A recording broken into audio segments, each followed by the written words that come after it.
The fact checkers have tallied that Trump tells about 5-6 lies per day on average, and as Ashley Parker pointed out, that number has been growing lately. One way to avoid getting trapped in the whack-a-mole cycle of taking on those lies is to step back and think about this president's biggest lie of all. In countless ways every day, Donald Trump paints a picture of this country in which we are all as ignorant, weak, and cowardly as he is.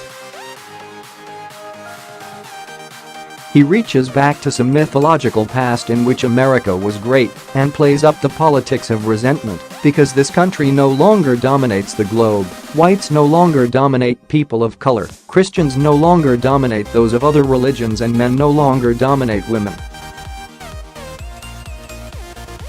In other words, Trump's view of America is his biggest lie of all. I am reminded of the time a few years ago when right-wingers accused Obama of not loving this country.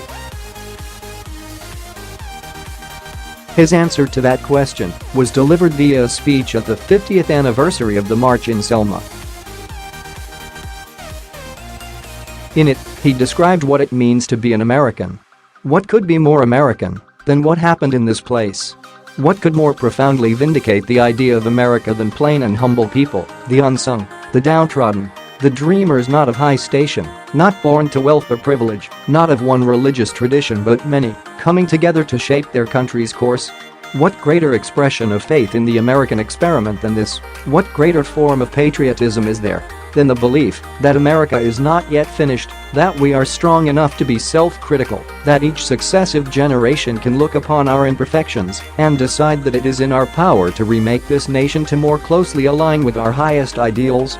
Since this whole family's separation policy took center stage, I've heard a lot of back and forth between people who say, "That's not who we are," and those who rightly point out that we have done things this horrendous many times over the course of this country's history. There is some truth in both of those positions. Trump's lie is wrapped up in a mythological past as an excuse to keep making the same mistakes.